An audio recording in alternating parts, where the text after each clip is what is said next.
We are here to celebrate this year's Outstanding Young Scientist of the NAS Philippines, the premier advisory body of science and technology in our country. We have also invited yung ating plenary speakers this morning, earlier. Kung meron pa po kayong mga additional na tanong sa kanila, kasi very interesting yung kanilang mga presentations earlier this morning. So if you have some further questions and clarifications, so we invited also the three plenary session. And sabi dito, meron tayong raffle draw. Stay tuned for your chance to win a brand new, di pala, newly harvested rice. Pasubo. And also, should you wish to request one-on-one interview with yung ating mga outstanding young scientists as well as our resource person, so you may approach one of them.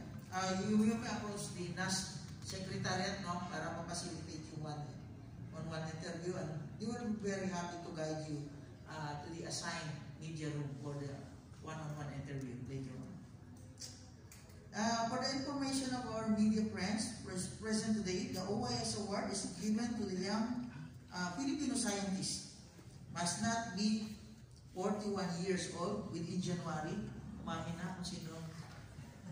Lahat naman ay below 40 pa. No? Who have made a significant contribution to science and technology.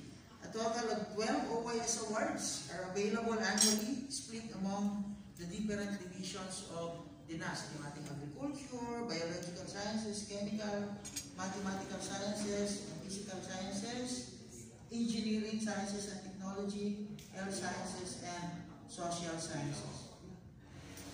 So siguro, I will ask our OYS, ating mga awards to briefly introduce themselves, then I will ask some questions, and then that will be followed by questions na sa ating mga media friends, and also our resource persons later on. Okay, so please introduce yourself.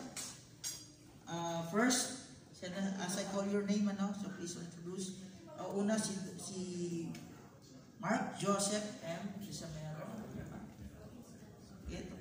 Hello po, good morning everyone. I am Mark Joseph M. Lisamero. I'm from the UP College of Veterinary Medicine at UPLB. So my specialization is laboratory animal science or biomedical science. So in my research focus includes exploring the biological activities of Philippine berries like duhat, ratiles, bignay, as well as Philippine stainless derived products like propolis and honey. That's all. Thank you. Okay, thank you. Next, si Emmanuel P. Hernandez. So magandang umaga po sa ating lahat. Ako po si Emmanuel P. Hernandez, isang assistant professor sa Medisina Pang-Veterinaryo sa University of the Philippines, Tasmania. Kasama po kami ni Doc Mark. So aking pong pag-aaral ito po sa mga garapata po. Pinag-aaralan ko po kung paano po sila nabubuhay, nakapagdala ng sakit, at kung paano po sila nabuhay despite na bibigay po tayo ng mga pesticide po, insect, yung mga acaricide pa para sa kanila. Yun po. Maraming salamat po. Ganda yun. Sa amin kasi kung kaso ko, naturuan na paano tanggalin. Okay na yung combination. Anyway, just next si Dr. Riwel Bennett. Hello po, good morning. Ako si Riwel Bennett ng University of Santo Tomas. Ako po I'm the current Department Chair of the Biological Sciences Department, College of Science. Ako po ay isang microbial systematist or taxonomist. Ang trabaho ko po ay mag-describe, mag-characterize sa mga mikrobyo. Then ito po mga mikrobyo ito, ginagamit po namin para mag-produce ng mga fatty acids, omega-6, omega-3, for as an alternative source po para sa ating mga ginagamit po namin sila sa mga animal feeds, sa tao po, possible din po sila. Good morning po sa lahat. Okay, thank you, Dr. Bennett. Next, Mr. J. Joseph Russell B. Rodriguez.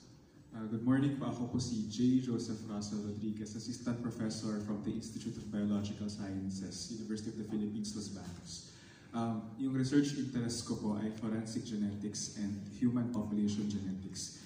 Currently, I am still pursuing my PhD in molecular anthropology at the Max Planck Institute for Evolutionary Anthropology in Leipzig, Germany.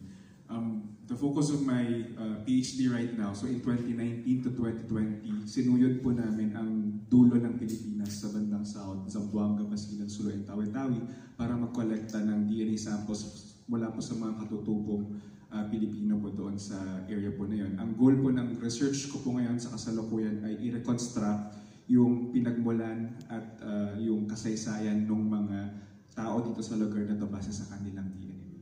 So, maraming salamat po. Thank you. Next, si Dr. Angelo Choi. Good morning. So I'm Dr. Angelo Choi, an associate professor and research fellow in De La Salle University. And my research interest, so focus siya sa oxidative desulfurization of fuel oil. So this is essential to remove sulfur compounds para ma-prevent natin yung air pollution.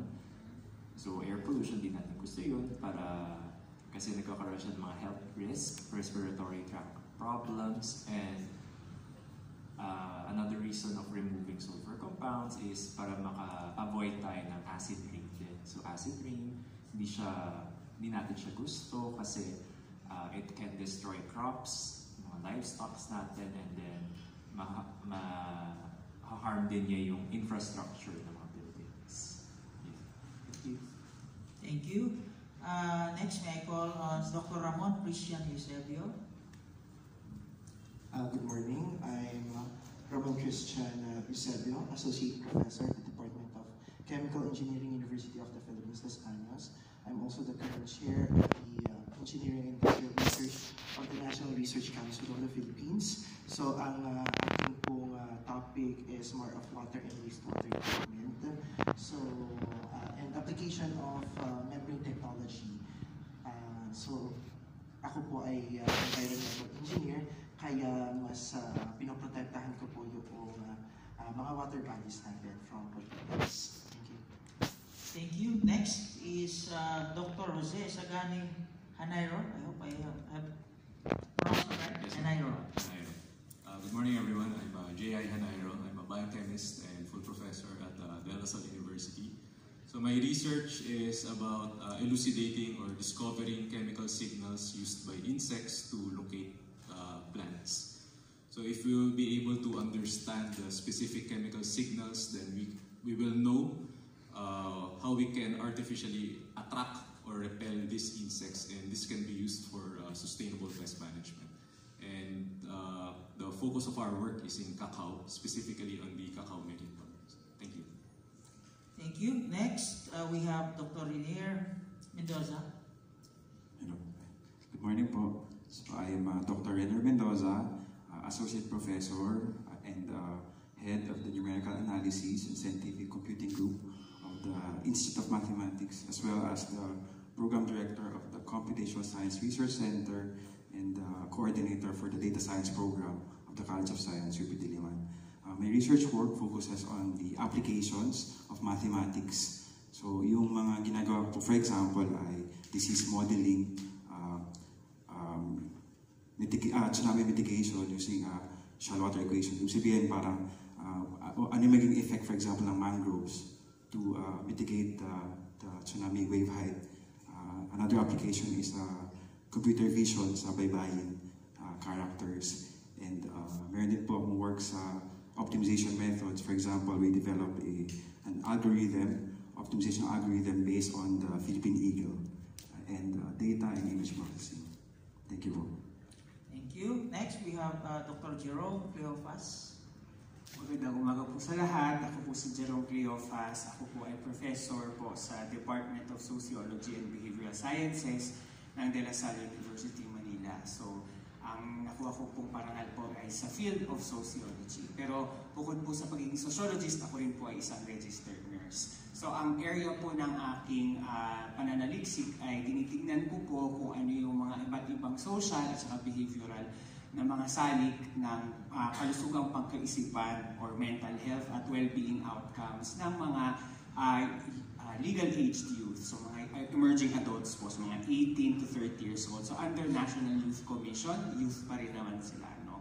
So yun po ang aking tinitignan na mga research. So from micro po, so sa level po ng behavior, level ng pamilya, tinitignan din po yung tinitignan din po yung impluwensya ng eskwelahan at mga universidad, at tinitignan din po yung overall political and social climate ng ating bansa at kung paano kaka-apekto sa kalusugang pangkaisipan ng ating mga young adults. Thank you po. Okay, so and finally, Dr. John Paulo Rivera. Magandang umaga po sa inyong lahat. Ako po si John Paulo Rivera at isa po ako ekonomista. Ako po ay nagkatrabaho sa Asian Institute of Management, pero kasalukuyan na po ako ngayon nasa Philippine Institute of Development Studies na nagbibigay focus sa pag-aaral ng macroeconomics, ano ang tansya at lagay ng ating ekonomiya, at gumagawa rin po ako ng panukat para sa sustainability at sa pagsukat din ng kahirapan, dahil ibinibigay po natin ito sa pamahalaan upang mas makagawa pa sila ng mas epektibong mga polisiya para mabawasan ang kahirapan at mapaunlad pa ang ating ekonomiya gamit ang turismo, pag-ibig ng empleo at iba po. Maraming salamat po. Thank you. So aside from our OIS awardees, so we have invited